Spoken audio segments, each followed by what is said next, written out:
একটি মাত্র অভ্যাস যা নষ্ট করে দিতে পারে আপনার তাকওয়া, কঠিন করে দিতে পারে আপনার হৃদয়। অথচ আমরা প্রতিদিন অজান্তেই এই ভুল করে চলেছি। আজ জানব কোরআন ও হাদিস এ বিষয়ে কি সতর্কবার্তা দিয়েছে।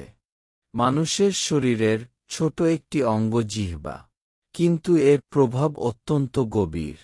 একটি ভালো কথা মানুষকে আল্লাহর সন্তুষ্টি ও জান্নাতের পথে এগিয়ে দিতে পারে। আবার একটি অসতর্ক বাক্য তাকে গুনাহ ও ধ্বংসের দিকে ঠেলে দিতে পারে। এ কারণেই ইসলাম কথাবার্তার ক্ষেত্রে সংযম ও সতর্কতার শিক্ষা দিয়েছে। বিশেষত অপ্রয়োজনীয় ও অর্থহীন কথা থেকে বিরত থাকার প্রতি জোর দেওয়া হয়েছে। কারণ অপ্রয়োজনীয় কথাবার্তা ধীরে ধীরে হৃদয়ের কোমলতা নষ্ট করে দেয়। আর হৃদয় কঠিন হয়ে গেলে আল্লাহভীতি, আত্মসমালোচনা ও জবাবদিহিতার অনুভূতি দুর্বল হয়ে পড়ে। বেশি কথা হৃদয়কে কঠিন করে। রাসূলুল্লাহ সাল্লাল্লাহু আলাইহি ওয়াসাল্লাম বলেছেন, আল্লাহর জিকির ছাড়া বেশি কথা বলো না। কারণ আল্লাহর জিকির ছাড়া বেশি কথা বলা হৃদয়কে কঠিন করে দেয়। আর আল্লাহ থেকে সবচেয়ে দূরের মানুষ হল কঠিন হৃদয়ের মানুষ। এই হাদিসে অপ্রয়োজনীয় কথার অন্যতম বড় ক্ষতির কথা বলা হয়েছে। মানুষের হৃদয় যখন কঠিন হয়ে যায়, তখন কোরআনের উপদেশ, মৃত্যুর স্মরণ কিংবা মৃত্যুর পরের চিন্তা তার উপর আগের মতো প্রভাব ফেলে না। ফলে আল্লাহর ভয়, আত্মসমালোচনা এবং আখেরাতের জবাবদিহিতার অনুভূতি ক্রমেই ম্লান হতে থাকে।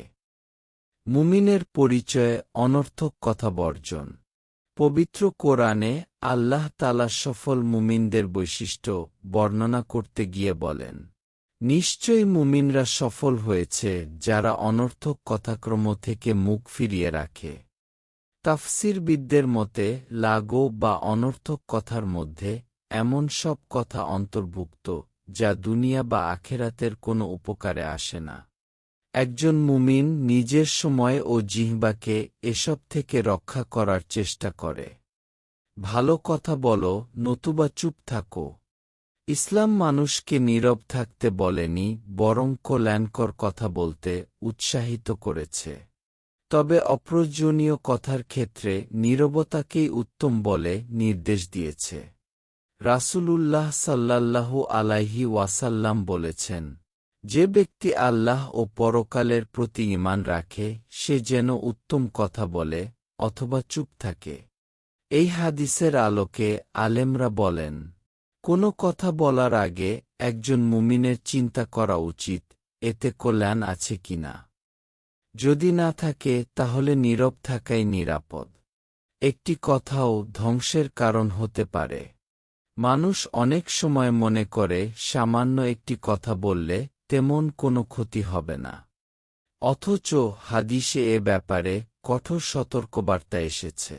রাসূলুল্লাহ সাল্লাল্লাহু আলাইহি ওয়াসাল্লাম বলেন, বান্দা কখনো আল্লাহর সন্তুষ্টির এমন কথা বলে যার গুরুত্ব সে উপলব্ধি করে না, অথচ আল্লাহের মাধ্যমে তার মর্যাদা বৃদ্ধি করে দেন। আবার কখনো আল্লাহর অসন্তুষ্টির এমন কথা বলে ফেলে যার পরিণতি সে জানে না, অথচ সে কারণে সে জাহান্নামে নিক্ষিপ্ত হয়। অতএব বেশি কথা বলতে গিয়ে মানুষ কখন মিথ্যা, গীবত, অপবাদ, উপহাস বা কটূক্তিতে জড়িয়ে পড়ে তা অনেক সময় সে নিজেও বুঝতে পারে না। প্রতিটি কথার হিসাব হবে।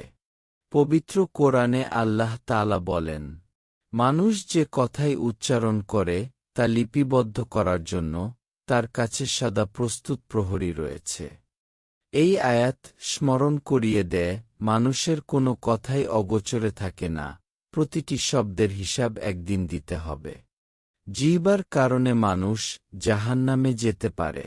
সাহাবী মুয়াজ ইবনে জাবাল রাদিয়াল্লাহু আনহুকে রাসূলুল্লাহ সাল্লাল্লাহু আলাইহি ওয়াসাল্লাম একবার বলেছিলেন, মানুষকে শুধুমাত্র জিহবার উপার্জনের কারণেই অধমুখে জাহান্নামে নিক্ষেপ করা হবে। এই হাদিস প্রমাণ করে জিহ্বাকে নিয়ন্ত্রণে রাখা আখেরাতের মুক্তির সঙ্গে গভীরভাবে সম্পর্কিত। বেশি কথার পরিণতি নিয়ে সালাফদের সতর্কবাণী। সাহাবীদের জীবনেও জিহ্বা সংযমের প্রতি বিশেষ গুরুত্ব দেখা যায়। হজরত ওমর ইবনুল খাত্তাব রাদিয়াল্লাহু আনহু এর একটি প্রসিদ্ধ উক্তি হল, যার কথা বেশি তার ভুলও বেশি। যার ভুল বেশি তার লজ্জা কমে যায়, যার লজ্জা কমে যায় তার তাকওয়া কমে যায়, আর যার তাকওয়া কমে যায় তার অন্তর মরে যায়। যদিও এটি হাদিস নয়, তবে একজন খোলাফায়ে রাশেদিনের এই উপদেশ বাচালতা ও তাকওয়ার সম্পর্ককে অত্যন্ত সুন্দরভাবে তুলে ধরে। তাকওয়া রক্ষার একটি গুরুত্বপূর্ণ মাধ্যম। সালাফে সালেহিন জিহ্বার হেফাজতকে তাকওয়ার অন্যতম গুরুত্বপূর্ণ অংশ মনে করতেন। তারা প্রয়োজন ছাড়া কথা বলতেন না এবং প্রতিটি শব্দ উচ্চারণের আগে চিন্তা করতেন, তা আল্লাহর সন্তুষ্টির কারণ হবে নাকি অসন্তুষ্টির।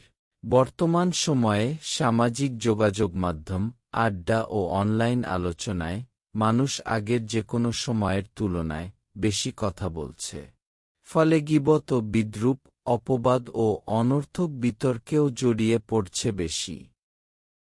একজন মুমিনের জন্য তাই আগের চেয়ে আরও বেশি সতর্ক থাকা প্রয়োজন।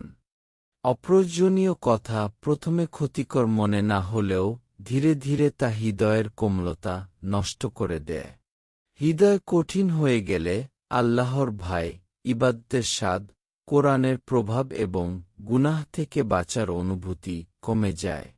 তাই একজন মুমিনের উচিত জিহ্বাকে নিয়ন্ত্রণে রাখা, কল্যাণকর কথা বলা এবং অনর্থক কথাবার্তা থেকে দূরে থাকা। কেননা জিহ্বার সংযমই তাকওয়া রক্ষা এবং আল্লাহর নৈকট্য অর্জনের অন্যতম গুরুত্বপূর্ণ উপায়।